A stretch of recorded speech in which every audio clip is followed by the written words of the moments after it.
हरिओम श्रीराम अंबज्ञ. मी रोहिणी वीरा दत्तात्रय सिंह पवार, कामोठा उपासना केंद्र. मी 1998 पासून बापू परिवारात आहोत आम्ही.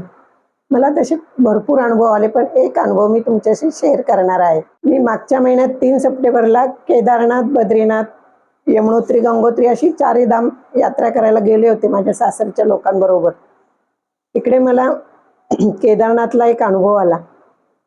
आम्ही घोड्यावरून जात होतो, परंतु अचानक 3-4 किलोमीटर गेल्यावर अचानक तिकडे क्लायमेट एकदम चेंज झालं. परंतु मी जाते वेळेसच बापूंच्या पाया पडून बापूंना सांगितलं होतं, तुम्ही मला बोटाला घेऊन धरून घेऊन जायचं आणि घेऊन यायचं बापू, सर्व काही तुम्ही आहात.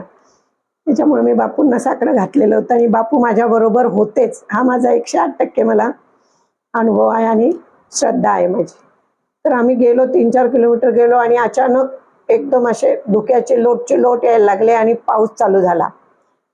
आणि तिकडे पाऊस, तो रस्ता खूप कठीण आहे केदारनाथचा, आणि पाऊस झाल्यानंतर तिकडे दरडी वगैरे कोसळतात. तर मग मी खूप घाबरली. घोड्यावर बसलेलो होतो आम्ही, 3-4 लेडीज होतो, एका मागोमाग एक. पण मी खूप घाबरलेली. मी बापूंना ताबडतोब, आणि घोड्यावर बसतानाच मी गळ्यातील लॉकेट घोड्याच्या मस्तकाला लावलं होतं, उदी लावली होती आणि मगच घोड्यावर बसली. मी स्वतःही उदी लावली आणि मगच घोड्यावर बसली होती. त्यामुळे मला भीती बिलकुल वाटत नव्हती. परंतु ते क्लायमेट बदलल्यामुळे थोडासा जीव घाबरला. पण मी बापूंना लगेच सांगितलं, बापू तुम्ही माझ्याबरोबर आहातच, मला काही तशी चिंता नाही, पण बापू क्लायमेट व्यवस्थित करा जरा, तरच आमचं दर्शन व्यवस्थित होऊ शकेल. तुम्ही मला व्यवस्थित घेऊन जा वरती. आणि तिथे आम्हाला त्या डोंगराच्या कडेला त्या घोडेवाल्यांनी थांबवलं होतं, कारण पुढचं समोरचं काहीच दिसत नव्हतं आणि शेजारी एकदम दऱ्या होत्या मोठमोठ्या. त्याच्यामुळे आम्ही थांबून घेतलं होतं. पण माझं सारखं नामस्मरण चालू होतं बापूंचं. थांबलो थोड्या वेळ आणि मी बापूंना सारखी म्हणत होते की क्लायमेट बदलू द्या बापू, एकदम क्लिअर क्लायमेट करा. आणि अगदी खरं सांगते, एक 10 ते 15 मिनिटात एकदम सगळं धुकं वगैरे यायचं बंद झालं, पाऊसही थांबला आणि मग एकदम कडक ऊन पडलं. माझं लॉकेट माझ्या हातात सारखं होतं, ते माझं कवच होतं, ते मी हातात ठेवूनच बापूंचं नामस्मरण करत होती.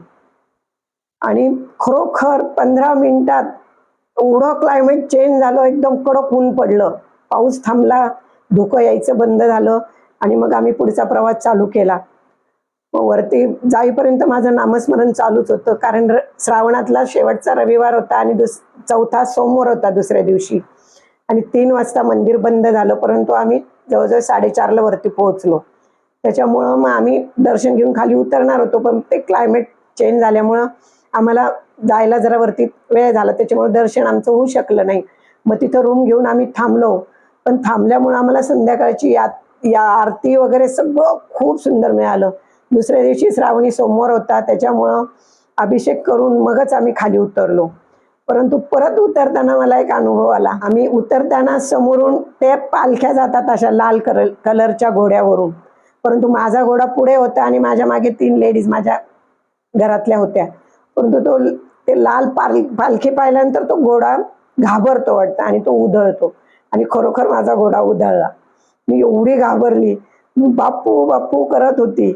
आणि शेजारी, एकदम शेजारी मोठी दरी होती, पण त्या घोडेवाल्याने घोडा धरलेला होता. म्हणे, दीदी आप घबराओ मत, घबराओ मत. आणि मग त्यांनी साईडला घोडा, म्हटलं बापू आता तुम्हीच, सर्व काही तुम्हीच बघा आता काय. परंतु काहीही अडचण आली नाही. मला ताबडतोब साईडला त्या घोडेवाल्याने उभं केलं आणि माझा प्रवास एकदम छान व्यवस्थित, सर्व दर्शन आमचे खूप बापू कृपेने एवढे छान झाले, कुठेच काही अडचण आली नाही. आमच्या ग्रुपमधले भरपूर लोकांना त्रास झाला, आजारी पडले काही, परंतु मला बापूरायांनी काहीच होऊ दिलं नाही. ही खरोखर माझ्या कुटुंबावर बापूरायांची कृपा आहे. हरिओम श्रीराम अंबज्ञ. नाथ सवित, नाथ सवित, नाथ सवित.